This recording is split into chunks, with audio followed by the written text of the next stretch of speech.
Jams, jams, jams. Picture books and jams.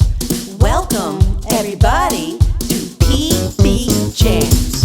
Music and picture books. What a perfect sandwich. Squish them all together. What a yummy snack. PBJAMZ. Yummy books and music. PBJAMZ. Reading, writing, teaching. PBJAMZ. What a yummy treat. Jamming PBs all the time. PBJAMZ. Well, good morning or good afternoon or evening. It's evening for Gail and me right now here on the East Coast. But whenever you're joining us for PBJAMZ for this special December edition and episode, we're just super stoked that you are here to chat about this charming, fun book. So, as you know, I don't normally do a December episode because I know we are all super busy in the Christmas season. But I was looking back over seasons of Kid Lit from last year, and I ran across this precious book by Gail, and I said, okay, would you be willing to do a special December episode of PBJAMZ? Because it is all about rock star Santa. How fun is that? So, Gail, thank you so much for being here. We're excited to have you. Oh, thanks for asking me. Yeah, so it is such a fun concept. And how did you come up with this idea? Talk to us about the inspiration and the process for this book. Okay, well, here's the cover. It's Love Rockstar it. Santa. And very organically, I had gone to a Trans-Siberian Christmas concert, Siberian Orchestra. Yes. And the next day, while my husband was sleeping, I got up early and I just all these things just kept going through my head. Now, I don't know if you've ever been to one of their concerts, but they play every single Christmas carol to rock and roll. Like it's a How rock fun. concert. Right. So when I first wrote this, I tried to do the same thing they did, only for children in rhyme. So I Okay. tried to use all the different Christmas carols and the jingle bells and whatever.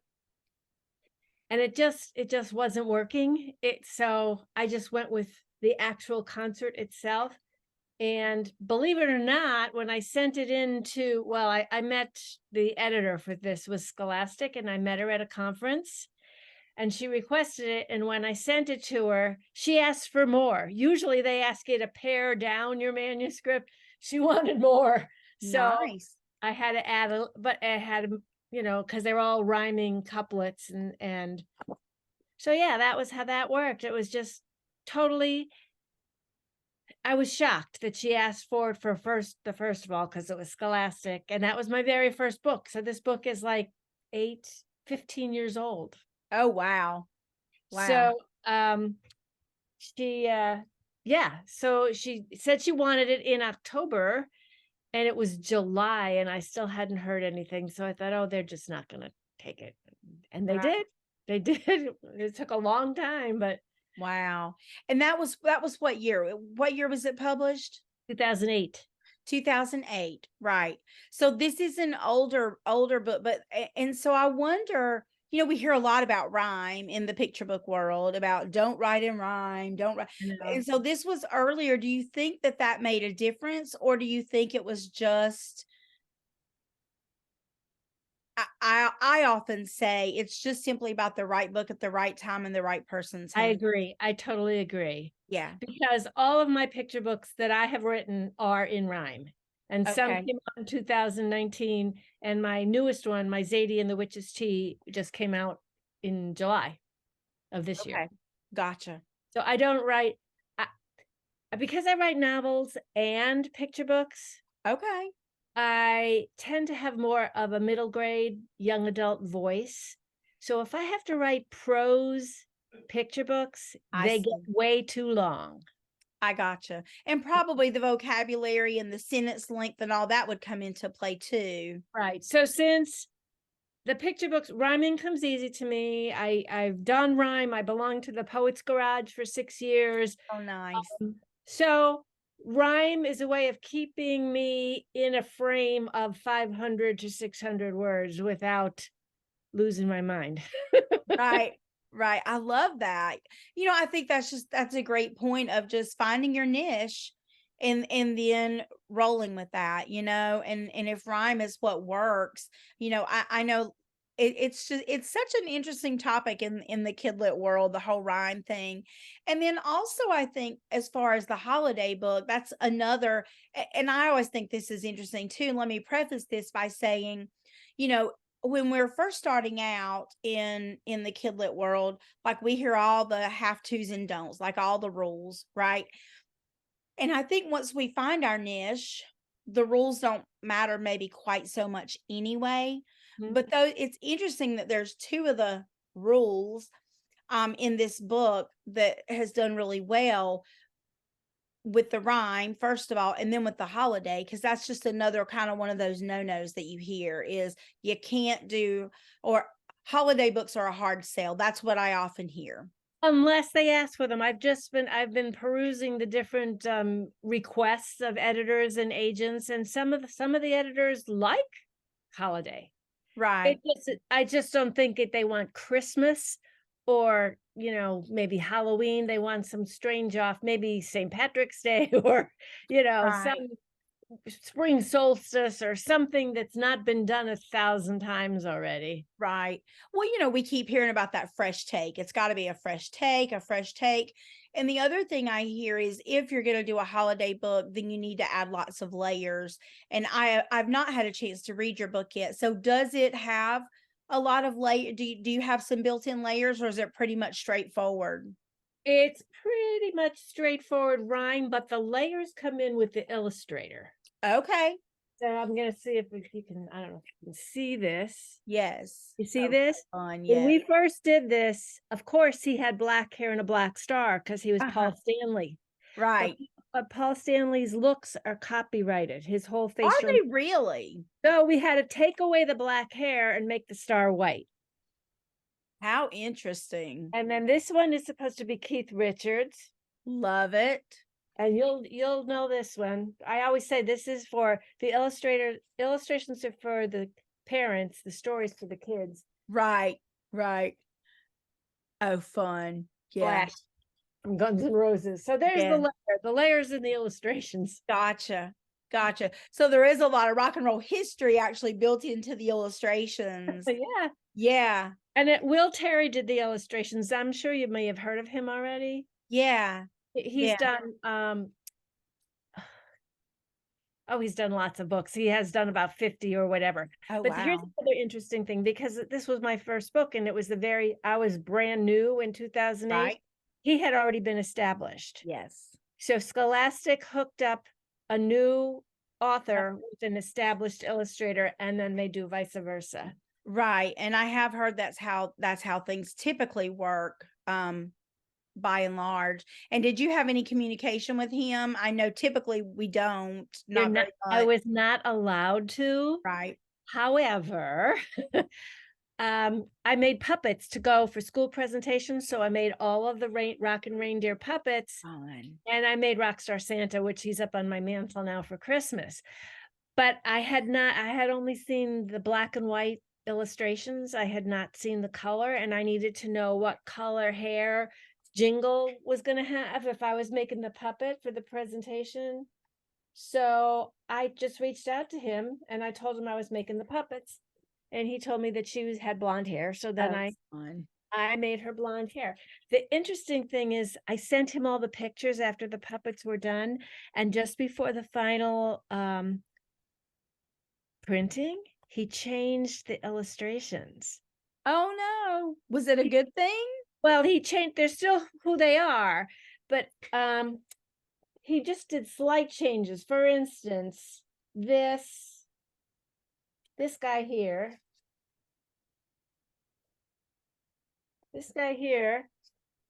had a scarf on his head, like a kerchief. Right. The way I made the puppet. And then he just turned it into a headband. Oh man. And this one, and I'll tell you why when we're finished. This hip hop dancer. Oh, love it. Dancer, but he's hip hop. He had this medallion that Slash was wearing dangling down, and he switched them over because Scholastic owns the illustrations. And so if I made the puppets to be exactly, even though they were three-dimensional and they were felt, they weren't, he was afraid there was going to be some kind of confrontation. So he slightly tweaked the illustrations so that the puppets for my presentation and the illustrations in the book wouldn't be exactly the same. Okay. Interesting. Those little intricacies of the business that we don't always know, especially when we're young. And I mean, early in the business. I'm early in the business. I'm learning every day. It's like, whoo, so much we don't know. Right, right. All the things behind the scenes like that. I mean, that's very interesting. Who knew? I didn't. I didn't Obviously, either. he didn't either, but he must have mentioned something when I sent him the puppets. He must have thought, uh-oh, these puppets look too much like the illustrations. Right. So were the puppets just like the felt hand puppets? Is that what Yes, you made? they were like Muppet puppets. Okay. Only Fun. they were all reindeer. And Love Rockstar it. Santa wasn't the reindeer. He was bigger than them, and he's like a big stuffed rag doll. Love it. Sunglasses and a guitar and a microphone. Of course. Of course. That is fabulous. You were channeling the Christmas Chronicles Santa before he was cool. Have you watched those movies, the Christmas Chronicles? Is that the one with Kurt Russell? Yes. I saw the first one, but yeah, my Yeah. sister said, "You want to see this?" Yeah. Exactly. That's what I thought of when I was learning about your book. I thought, oh, she was learning about, she was doing this before it was cool. But it definitely brought the rock star kind of vibe to the Santa image over these last couple of years. Well, another cool fact about this is I had the opportunity to meet a British rock star on one of the Caribbean islands that I had gone to, and I asked him if he would be the rock star for me when I read to the kids on the island. And if you go to my website, you'll see there's a picture of him with his beard, and he looked just like Santa. He was kind of heavy at the time. He's not now, but he had a ponytail and a Oh, big wow. white beard. And I was like, okay, this guy, you are Perfect. Rockstar Santa. And he was a rock star. He was in the Climax Blues Band way back when. Yeah, showing my age, but yes, I remember. Yeah, so I had a lot of cool little stories to go with him. And another interesting thing is when I did read to the kids, and he came dressed in a like a Hawaiian shirt and sunglasses because we were on a tropical island. Yeah. But he had a microphone, but he'd give it to the kids to talk. He wouldn't talk. And I was like, why are you not talking? And because when it was all over, he said, because I didn't want them to think that Santa had a British accent. Oh, interesting. Thinking. Yeah. Yeah, that was very thoughtful, actually. Yeah. So, interesting. a lot of cool little stories about it. For sure. For sure. Yeah, that's phenomenal. Yes. So, so we talked a little about the revision process. Is there anything you want to add to that? Well, the revision for this one was relatively easy. Like I said, Jenny wanted more, so I put in 3 more stanzas to stretch it out some. The other thing that's a little unusual about this book for me is it's in second person. Oh. So it's like it's talking to the reader. Right. So like it says, rock the house, don't be quiet like a mouse. Guitar licks and jamming drums, rock the house when Santa comes. So it's like the implied is you Right. know, Yeah. So it's not third or first person. Interesting. Yeah. How fun. It's always fun to play around with those structures that are a little out of our comfort zone. And sometimes they work out really, really well for us. Yeah. Well, that's just the way it came in my head. Exactly. Yeah. Yeah. And sometimes that's exactly the clue we need. Like how it comes to us is how it needs to be. Yep. Yeah. That's awesome. So, before I want to talk about what's coming next for you, but I want to give you an opportunity before we move to that. If there's anything else that you want to tell us about the book or the process of the book or anything else before we move into. One of the questions you had asked me was the pros and cons of writing a holiday book. Yes, let's talk about that. So the pros are, especially when you do book festivals, I just did a book festival last night, and even though this is out of print, I'm the only one who has it because I bought the last 250 copies that Scholastic had. Okay. Christmas, holiday, everybody always buys this one. It doesn't matter if there's like whatever else there is. This is the one because it's stocking stuffer, Yeah. kids school, grab bag gift, whatever.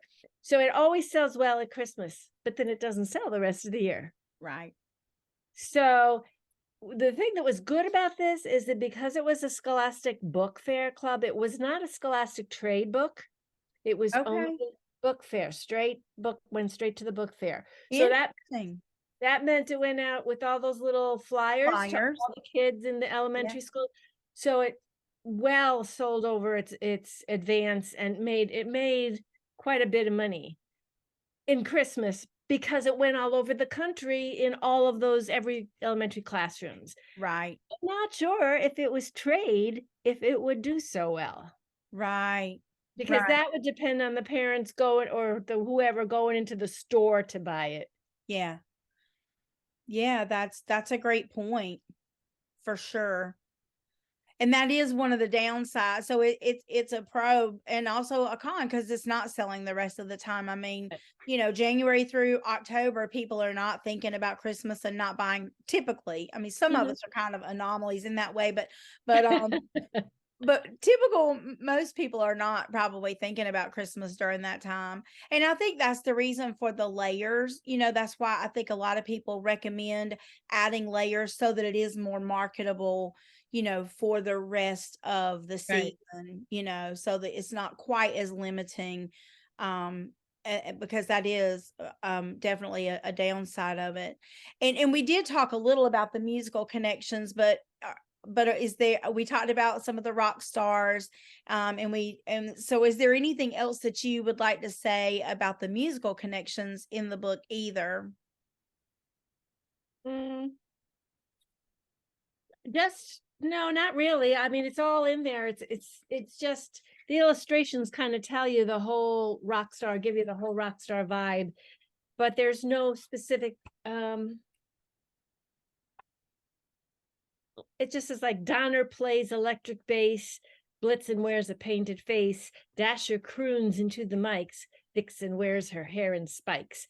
There's nothing specific musically about Lots it. of vocabulary, though, I'm hearing lots and lots of musical vocabulary when we talk about electric guitar and we talk about all those instruments. That's definitely something that teachers might want to piggyback on. And then rock and roll as a genre, too, is, a great way to work it into, as a music teacher, I'm always trying to figure out how can music teachers use this, and then how can classroom teachers use this. I taught second grade for 17 years. So, those are two of my niches that I bring to PBJAMZ, trying to get these books out into the hands of teachers, and daycares and preschools. Several years ago, I'm going to say maybe 4 or 5, or it could be longer. I don't know because it just keeps rolling and rolling. I know. But a teacher in, I believe it was Arizona, contacted me, and they made Rockstar Santa their whole school theme. So it was all in the hallways, every classroom. They made maracas, they made tambourines, they had cupcakes, the whole school was Rockstar Santa was their theme. That is fantastic. So that is fantastic. How fun. Did they send pictures and stuff? Because they did. Awesome. They did. And that was several years ago. And then just last year, I believe it was Louisiana, a teacher, a librarian in Louisiana contacted me and said she couldn't find the book. Was there any way that she could order some copies? And I said, well, I have them. So she ordered copies, and they did the same thing. They had a whole Rockstar Santa theme for their Christmas holiday. It is a fabulous theme. Yes, super fun. So that was good. And then I think also in Australia, somebody contacted me and they did it there too. So it was a cool idea. I'm glad I had it. Yes, I'm glad you did too. That is so fun. So fun.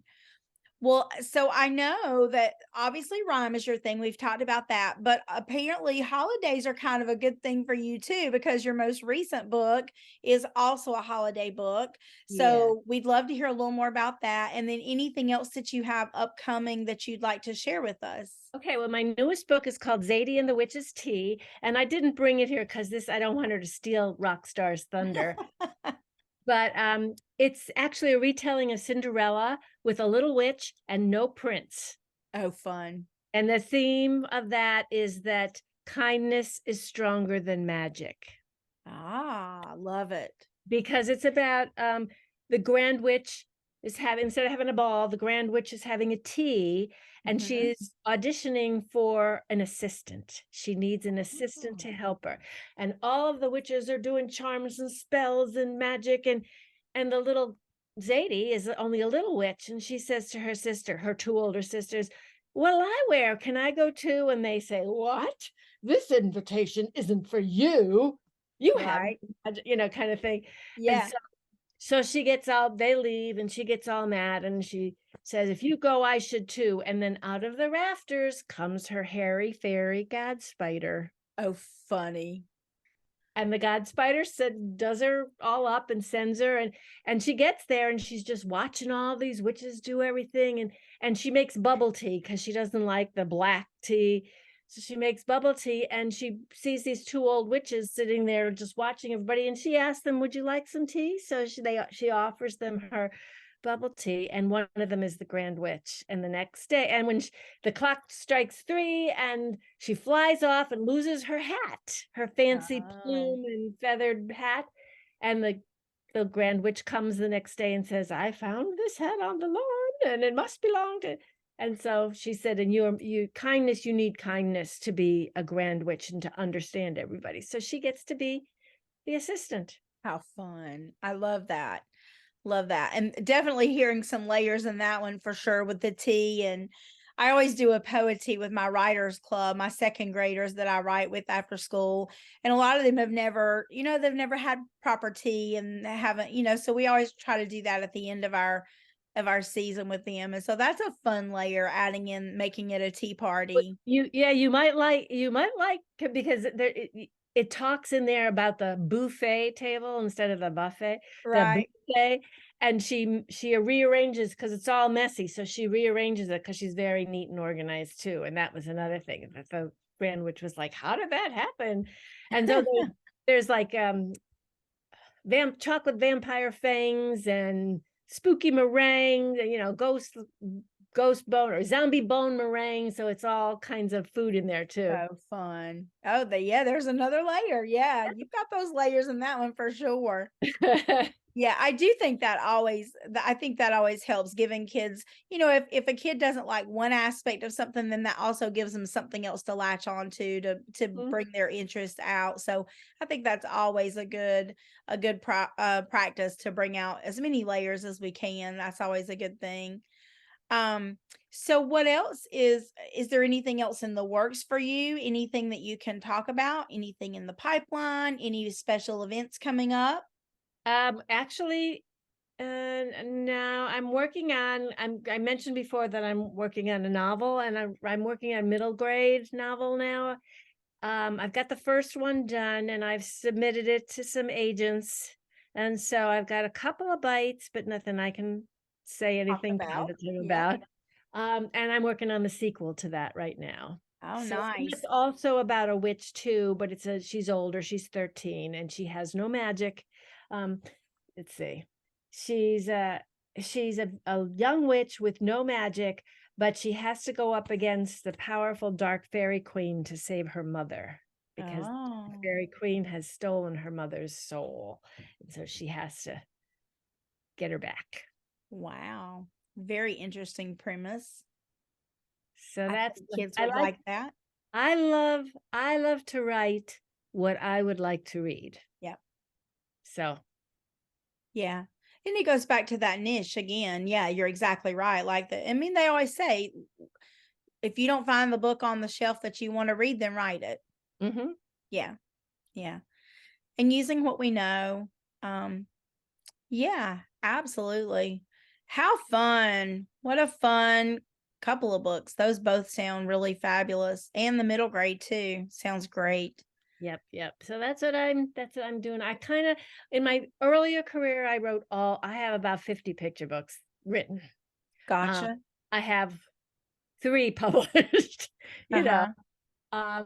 But I'm tending to move towards the middle grade. I also wrote some YA, but I'll tell you, here's another thing. I wrote the YA was the second book I wrote after this. Uh-huh. YA, the times are changing so fast that you can't keep up with what you write this year will be obsolete next year in that YA Space. Yeah. you know. That's why I've moved to fantasy, because fantasy is fantasy. You're not gonna, change the magic up, and I don't have to worry about cell phones or mobile or Facebook. Right. I don't have to worry about all that stuff. Yeah, that's a great point because you're right. I mean, that all that technology and the terminology, I mean, all that changes so quickly in that space for sure. Yeah. Yeah, that's something to keep in mind. I mean, I know I have a friend who is writing middle grade now, and she keeps calling it his cell. I said, that is an adult term. Kids don't call their phones cell phones. They call them phones. They don't know what a landline is. That shows your age as the writer. It's not a cell phone, it's a phone. She was Right. like, what? It's like, yeah. Yeah, it makes sense because you're right. They don't, I mean, most people don't even have landlines anymore. And for sure, I mean, what's that? There's a meme floating around about if you want to totally confuse, I think it was a millennial is the meme that I saw, but it would equally work for, young, put them in a phone with put them in a room with a rotary phone and a map and, something else. It's just obsolete. Like you said, I mean, it's just not stuff that they Yes. need or use anymore. Yeah. So, Yeah. so you always have to be on top of it when you're writing YA. Right. Even some middle grade, but not. You don't have to go with the angst and the sarcasm and the all that stuff too for YA. Yeah. Right. Right. Yeah. Well, how fun. Well, thank you so much for doing a little special Christmas episode with us. And so Gail has offered to give away one of her Rockstar Santa books to a lucky winner who leaves a comment on the blog. And we will keep I'm not sure when I'm going to post this early December. We'll keep that giveaway going through the whole month. And so whenever I'll probably close that down on December 31st. And so I will choose a winner. And then also, if you would like to purchase copies of Gail's book, then should they contact you via your website, Gail? Is that the best? Yes, that would be the best way to do it. And then it would be $10 for this and $4 for postage. So that's how much it would be. Okay, perfect. So if you want to purchase your own copy, if you missed it like I did, and you want to purchase your own copy, then get with Gail via her website, and $14 will get you the shipping and the book, and you can have your very own Rockstar Santa, which is so fun. And you can make it your theme for your library or your classroom or your school or your living room if you wanted to. Who knows? It'll be super fun. It's a great book. So get with her about that. Down below, as always, I'm going to link up lots of fun ways you could use this book in your classroom, in your music classroom. If you are a family or a daycare center, fun ways that you can use it. We'll link up some music, a YouTube playlist. I'll put a Pinterest board on there with all kinds of fun Rockstar Santa things that you could do. And we will have all of Gail's information down below as well, all of her links, socials, the website where you can get with her to purchase the book. And so we just hope you'll take a look at the blog, leave us a comment, let us know what you thought of the episode or the book, or if anything resonated with you.